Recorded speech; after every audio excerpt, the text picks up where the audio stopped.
کل سے جو پاکستان کے طول و عرض میں ہم مناظر دیکھ رہے ہیں جلاؤ گھیراؤ کے، یہاں تک کہ جی ایچ کیو کے دروازے توڑے گئے، کور کمانڈر کے گھر میں گھس کر انہوں نے توڑ پھوڑ کی اور تمام ملک میں انہوں نے روڈوں پر گاڑیاں جلائی، ایدھی جیسے ادارے کے ایمبولینسز کو جلایا گیا۔ تو اس قسم کے لوگ، اس قسم کے عناصر، ظاہر ہے کہ لمحہ لمحہ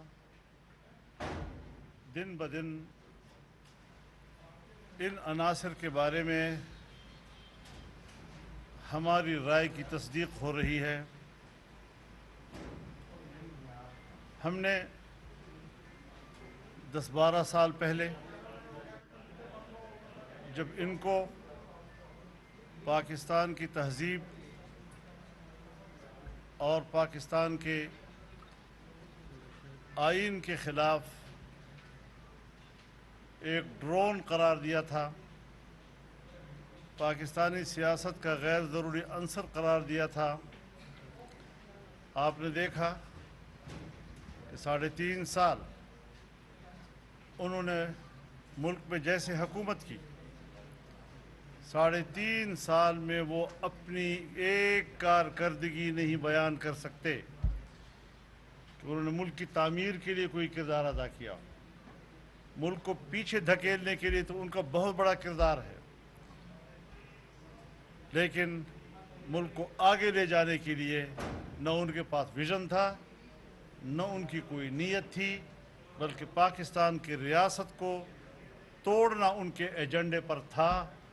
اور آج جس طریقے سے وہ اپنے اندر کی جو خبث باطن ہے وہ سامنے آ رہا ہے، اس سے معلوم ہوتا ہے کہ ہم نے صحیح نشاندہی کی تھی۔ ملک کو ان کے حوالے کیا گیا اور یہ خود کہتے ہیں کہ ہمیں فلاں فلاں نے حکومت دی، معاشرے کو تقسیم کر دیا، نئی نسل کو جو سبق پڑھایا ہے انہوں نے، ایسی باتیں ان کی زبان پہ آتی ہیں، ان کی تحریرات پہ آتی ہیں، سوشل میڈیا پر ان کے پوسٹوں سے سامنے آ رہی ہیں کہ اب کیا ان کو مسلمان کہنا بھی جائز ہوگا؟ ایسا طبقہ تشکیل دے دینا کہ کوئی تو آپ کو پیغمبر قرار دے رہا ہے، کوئی مقام نبوت پر آپ کو پہنچانا چاہتا ہے، اور کچھ ایسی اخلاق سے گری ہوئی باتیں کہ جو میری شرافت مجھے اجازت نہیں دیتی کہ میں اس طرح پبلک پلیس میں ایسی بات کہہ سکوں۔ تو اس قسم کے لوگ ملک پر کیوں حکمران بنائے گئے؟ قوم اس کا حساب لے گی، اس کو اس طرح نہیں چھوڑا جا سکتا۔ یہ ملک لاوارث نہیں ہے، یہ ملک چپے چپے پر اپنے لیے قربانی دینے والے رکھتے ہیں۔ اور جلوس ہم نے بھی نکالے ہیں، ملین مارچ کیے ہیں، آزادی مارچ جو 15 لاکھ لوگوں کا اجتماع تھا، کوئی گملہ نہیں ٹوٹا،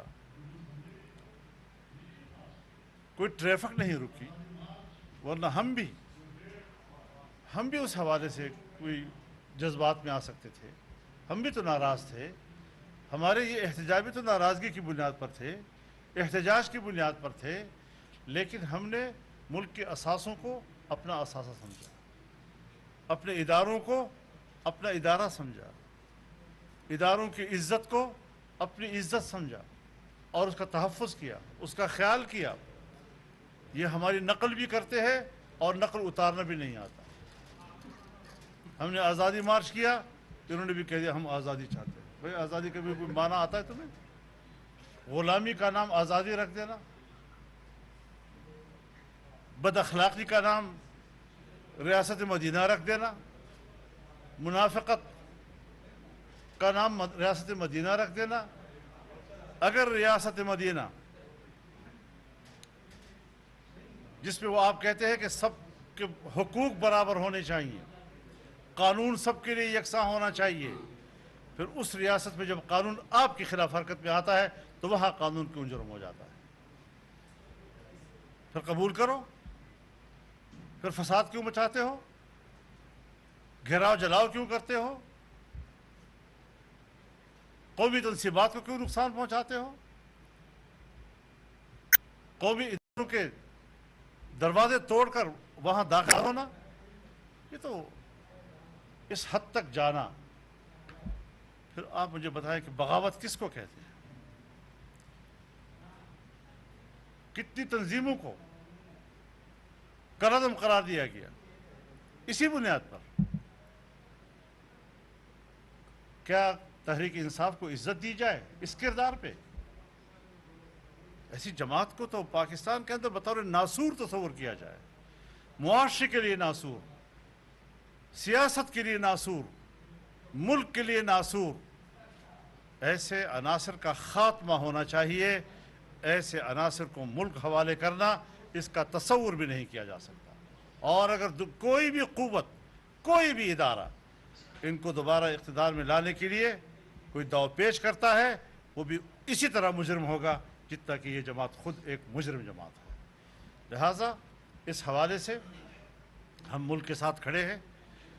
इदारों से इख्तिलाफ भी करेंगे, लेकिन इदारों की इज़्ज़त भी करेंगे, उनका तहफ़्फ़ुज़ भी करेंगे, उनके मकाम व मर्तबे का एहतराम भी करेंगे। और इख्तिलाफ के अपने हुदूद, जो लोग इख्तिलाफ के हुदूद को नहीं समझते वो क्या सियासत करेंगे? ये हमारी गुजारिशात हैं। हम भरपूर तौर पर मजम्मत करते हैं कल के उन तमाम वाक़यात का, और ये कानून के हवाले हुआ है। कानून के हवाले नेब ने किया है, कानून के हवाले इदारे ने किया है। वो नेब जब हमारे खिलाफ इस्तेमाल होता था और उनके अपोजिशन कायदीन के खिलाफ इस्तेमाल होता था, तब वो जायज़ इदारा था, तब वो इंसाफ का इदारा था, तब वो चोरों को पकड़ता था। लेकिन उसकी नज़र में अगर आज आप खुद चोर बन गए हैं तो फिर आपको पकड़ना नाजायज़ हो गया, अब गलत हो गया। या तो हमारी तरह मौक़िफ़ रखो कि पहले दिन से इस इदारे से हमने एक इख्तिलाफ राय किया है, लेकिन ये कि दूसरों के लिए इदारा नागुज़ीर और आपके लिए इदारा नाजायज़ और ज़ालिम, ये तफ़ावत जो है ये हमें काबिल कबूल नहीं है। लिहाजा एहतसाब को अंजाम तक पहुँचना चाहिए, बीच में छोड़ना ये शायद कौम के साथ बड़ी ज़्यादती होगी। मौलाना ये बताएं कि आपने कहा कि पाकिस्तान तहरीक इंसाफ एक नासूर है, एक सियासी जमात है, क्या ये कोई सख्त वर्डिंग नहीं? और दूसरा, क्या आप PTI पर पाबंदी का मुतालबा कर रहे हैं? मैं अर्ज़ करना चाहता हूँ, मेरे अव्वल दिन से एक मौक़िफ़ है कि इमरान खान पाकिस्तानी सियासत का गैर ज़रूरी अंसर है। इसको इंजेक्ट किया गया है, बैरूनी क़ुव्वतों ने इंजेक्ट किया है, बैरूनी लॉबियों ने इसको इंजेक्ट किया है। ये सिरे से पाकिस्तानी सियासत को जानता ही नहीं है। ये बैनुल-अक़वामी एजेंडे की तकमील के लिए पाकिस्तान की सियासत में इंजेक्ट किया गया है, इसको निकालना है।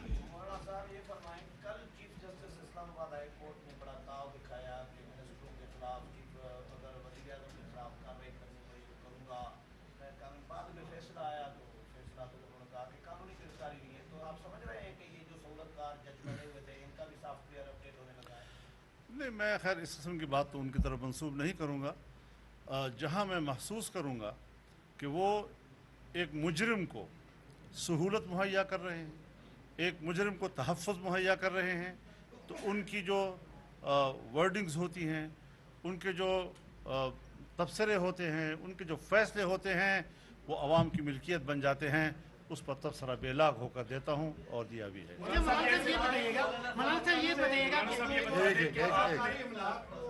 जिस तरह लोग नुकसान पहुंचा रहे थे, लेकिन ये देखा कि लोगों को हुकूमत ने बिल्कुल छोड़ दिया है उनके रहमो करम पर कि वो जो चाहे वो करे। सड़कें बंद थी, लोग घरों को रात को बामुश्किल पहुंचे हैं। कराची में, इस्लामाबाद में, लाहौर में जो मनाजिर थे, कहीं हुकूमत नहीं दिखाई दे रही थी। तो क्या इसके हवाले से कोई पॉलिसी बनाई जा रही है कि इसको रोकेंगे? जी, आज जो मुझे बताया गया है कि आज की काबीना के इजलास में इस मौजू इसी एजेंडे पे बात हो रही है कि हुकूमत थी कहाँ और आगे हुकूमत क्या करेगी। ये सारी चीज़ें आज तय हो जानी चाहिए। सर, जिस तरह आपने कहा, आपने तीन बार ये अल्फाज इस्तेमाल किए कि ये नासूर है, ये नासूर है, ये नासूर है, तो नासूर पर आपका क्या मुराद है कि इसको कलादम करा दिया जाए? इस पार्टी को इसको होना ही नहीं चाहिए, पाकिस्तान में होना ही नहीं चाहिए था। जो लोग इसको लाए हैं, बाहर से लेकर आए हैं, हमने बाहर के तोहफे को क्यों कबूल किया, नासूर को क्यों कबूल किया, जहर को क्यों कबूल किया हमने, ये सारी चीज़ें हमें देखनी चाहिए। हम बिल्कुल, आप हमारी बात को सख्त अल्फाज कहें, आप हमारी बात को शायद इंतहा पसंदाना लफ्ज़ कहें, लेकिन मैं जो 12 साल से एक बात कह रहा हूँ, लम्हा बलम्हा एक एक बात की आप तस्दीक करते चले जाएंगे। अच्छा मौलाना साहब ये बताइएगा, मौलाना साहब एक तरफ मुआशी बदहाली है, IMF हमें पैसे नहीं दे रहा, दूसरी तरफ ये जो सियासी गहमा गहमी है, ये देख रहे हैं जलाओ गिराओ, तो पाकिस्तान को कहाँ खड़ा हुआ देखते हैं, मीशत को कहाँ देखते हैं? देखिए, जहाँ तक हुकूमत के 1 साल इक़दामात हैं वो तो हुकूमत ही आपको ब्रीफ कर सकती है, लेकिन मैं इतना ज़रूर कह सकता हूँ कि बहुत सी चीज़ों को एक सही रुख पे डाल दिया गया है और उसके समारात भी आज मार्केट में सामने आ रही हैं, मज़ीद भी आएंगे इंशाअल्लाहुल अज़ीज़। और ये जो चीज़ें होती हैं, ये जमहूरी लोग इस किस्म की चीज़ों से आदी होते हैं। हम कोई नोटिस कोई ज़्यादा सही बात ये है कि देखिए इदारे पे हमला हुआ, आज किला बाला साहब पे हमला हुआ, आपको पता है किनके दफातर है उसके अंदर, इदारे के लोग हैं, इतनी बड़ी फौज है, आखिर उनके भी कोई जज्बात होंगे, उनके जज्बात और शुहदा के यादगारें जलाई गई है, तो इससे जो जज्बा इदारे के बारे में आपने क्या ख्याल है कि किस कहाँ पे खड़ा है? और सर जो उन्होंने तहम्मुल का मुजाहरा किया है इदारे ने, उसको आप कैसे देखते हैं? मैं इस सिलसिले में इमरजेंसी लगाने की बात हो रही है, तो क्या आपको इस बारे में नहीं, पहले बात कर मैं इस हवाले से अपनी हुकूमत से कहना चाहता हूँ कि जिन इदारों पे हमला किया गया, उनके हेडक्वार्टर्स पे हमला किया गया, उसका फौरी तौर पर नोटिस लें, इनके खिलाफ FIR दर्ज करें, फुटेज लाएं सामने, चेहरे बिल्कुल वाजे हैं, कौन कौन लोग इस पे मुलव्वस हैं, कुछ ऑडियोज़ लीक हो गई हैं वो भी सामने आ गई हैं, इनके खिलाफ कानून हरकत में आए और एक लम्हा ज़ाया न किया जाए इनके खिलाफ। मौलाना साहब, ये सूरत पैदा हो गई है, इस वक्त आप ज़ेर सियासतदान हैं, मुल्क में इलेक्शन की भी बाज़गश थी, सुप्रीम कोर्ट भी इन्वॉल्व थी, अब आप क्या देखते हैं, इलेक्शन होगा जिसके इमरजेंसी? देखिए, इलेक्शन जो है वो इलेक्शन कमीशन का काम है, अदलिया का काम नहीं है। दोनों सूबों के अंदर फौज आ चुकी है जी, दोनों सूबों के अंदर फौज आ चुकी है, उन्होंने वो लगा दिया, एक लिहाज से आप कर्फ्यू टाइप सूरत बन गई है। अब आप क्या देखते हैं कि ये मामला कैसे सुलझ सकते हैं? ये ठीक हो जाएंगे एक आध दिन में इंशाल्लाह। Thank you sir. हमने पहले ही इमरान खान को इस मुल्क की सियासत